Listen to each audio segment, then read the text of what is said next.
The 4th of July freed the land. Juneteenth freed the people. Music, food, style, Black culture's embedded in this country. Black people are its backbone. I wake up every morning in a house that was built by slaves. And as we celebrate a milestone, our nation still has miles to go. Thank you for celebrating Juneteenth with CBS Colorado. I'm Tori Mason. Juneteenth is a decades-old tradition in our state. We're home to some of the largest celebrations in the country.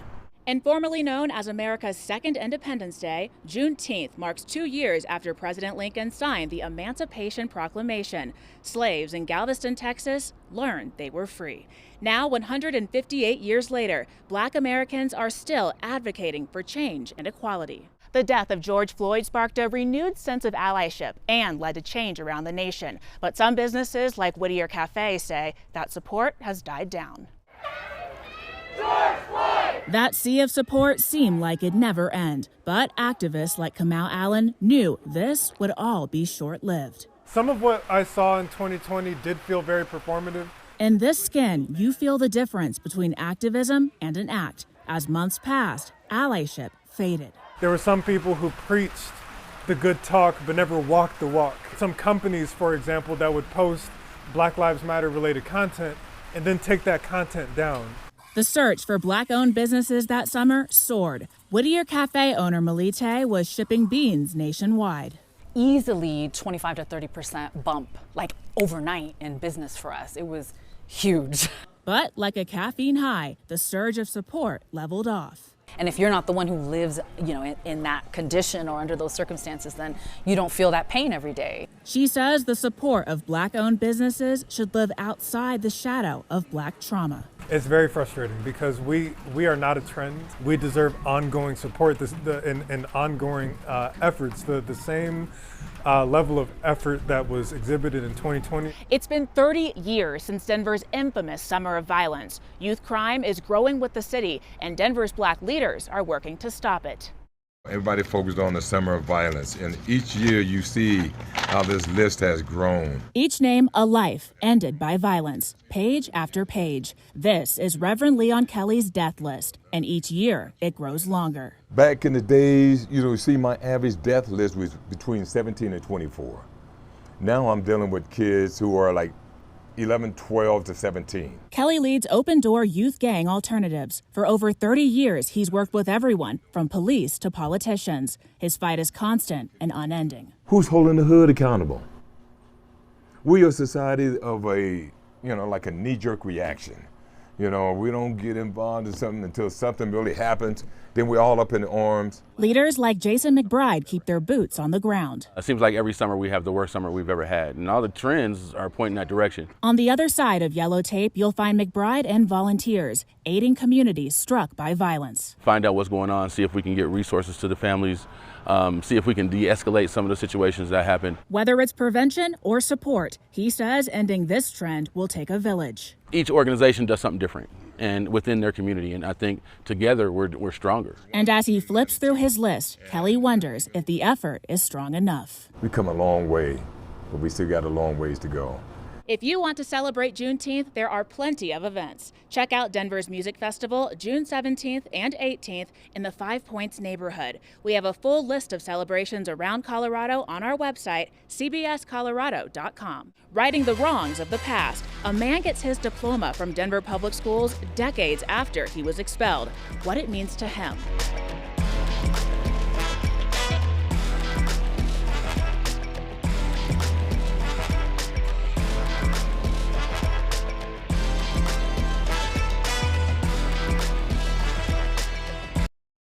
This year, Denver Public Schools righted a wrong for a former student. Otis Taylor was a Black student at Manual High School in the 60s. He was expelled because of his hair.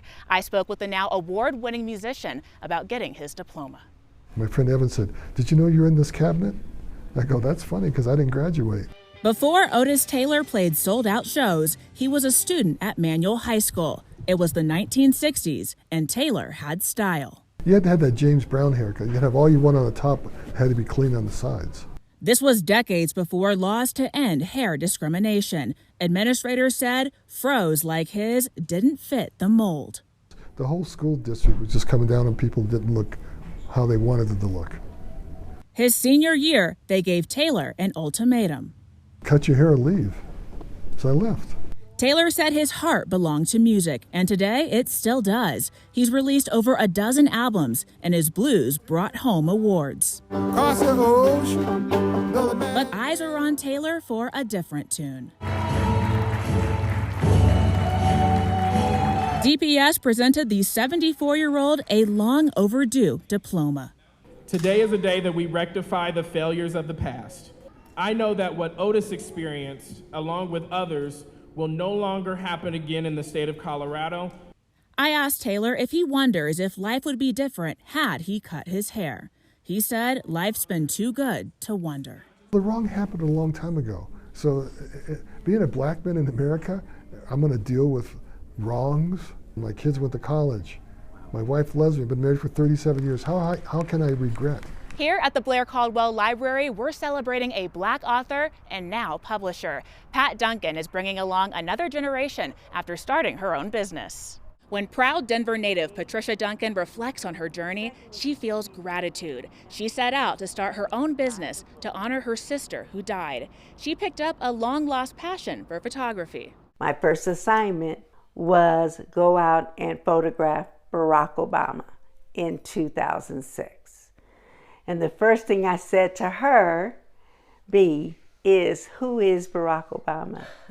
And she said, you don't know who Barack Obama is?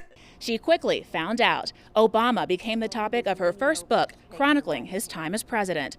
This book is now housed at the Library of Congress. Patricia is expanding to publish other authors' work with her series Inspiring Untold Stories. Tucked away in Denver's Five Points neighborhood is this garden in the back of a home, but it's not your typical garden. Michaelia White shows us how a woman is working to bring healthy, affordable food to her community.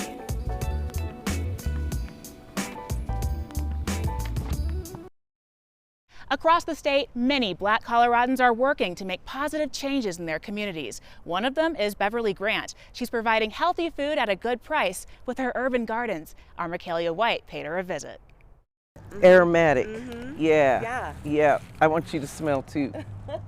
When you meet Beverly Grant, you immediately feel her warmth and passion to give. I'm a Denver native, and I grew up with parents, grandparents, aunts and uncles that were service givers to the community. And daily, she's able to do that with urban gardens in 5 Points. Mobetta Green Marketplace is a 13-year-old farmer's market business. It's designed to be a connection point in the city for communities of color. Peach, apple, this is a sour cherry. Increasing food access and bringing health to people of all ages. My community and just BIPOC communities in general, are very disconnected to healthy food present day. And now more than ever, she says the need is growing. Many of the lifelong residents, it's becoming hard for them to maintain their residency here with Denver's high cost of living on the rise. It's so important to have little urban pocket farms wherever we can. Beverly works to mix culture and history in her food. The joy comes from there. We have food deserts, food swamps, which this neighborhood is a food desert.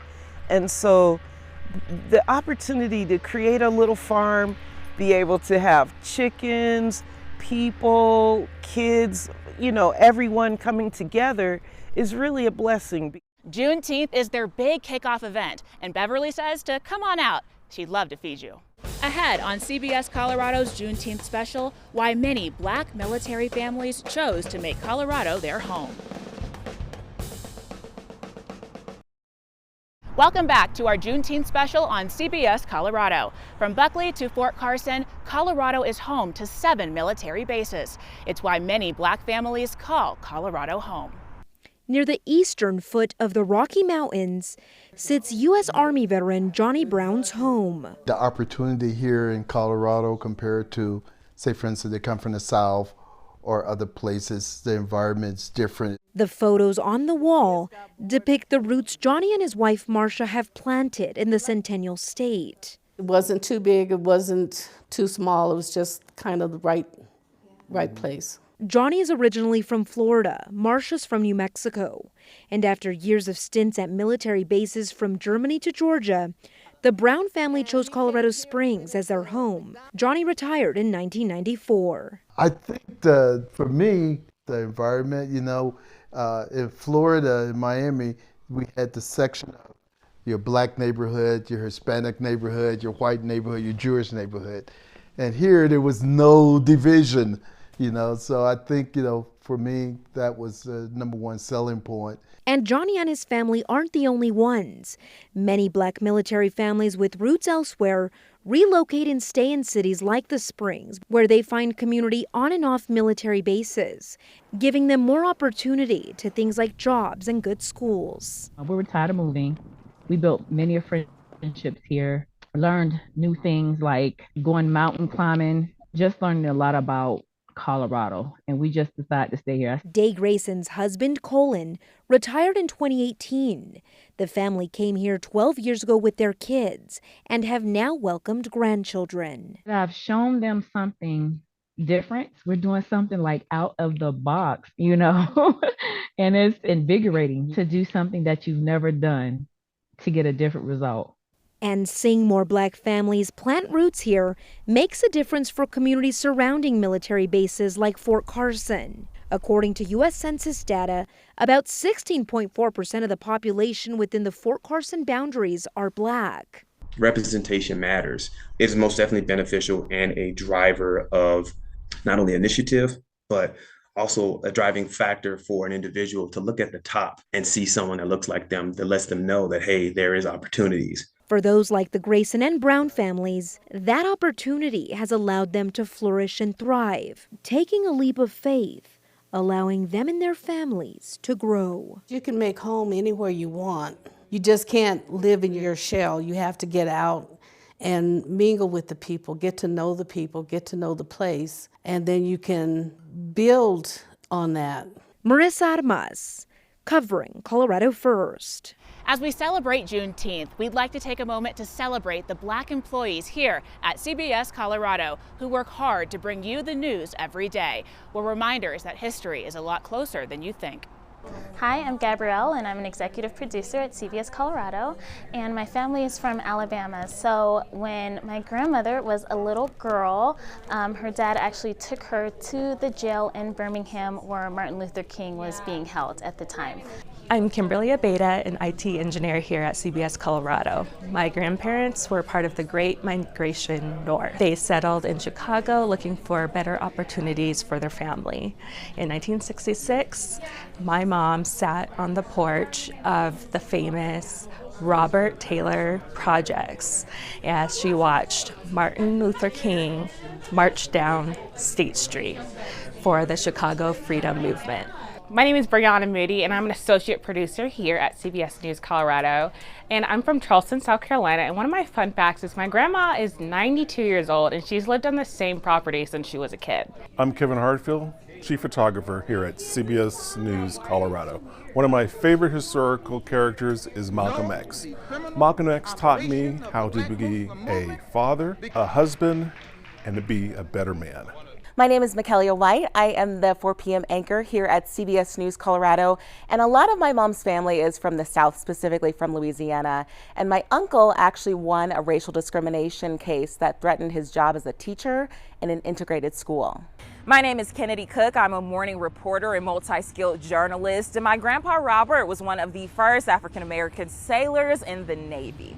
My name is Justin Adams, and I'm a reporter and anchor here at CBS News Colorado. My grandfather, he came from St. Louis, Missouri. He's an individual who was a pastor. His dad was a pastor, and well, my dad, he also picked up the cloth as well. But this is something that is extremely important to my family as we talk about just the civil rights movement. It's because of our faith that has continued to help us go from one generation to the next generation, and also to hold strong on our family values as well. So those are the things that I love about not only the civil rights movement, but how they have impacted our family.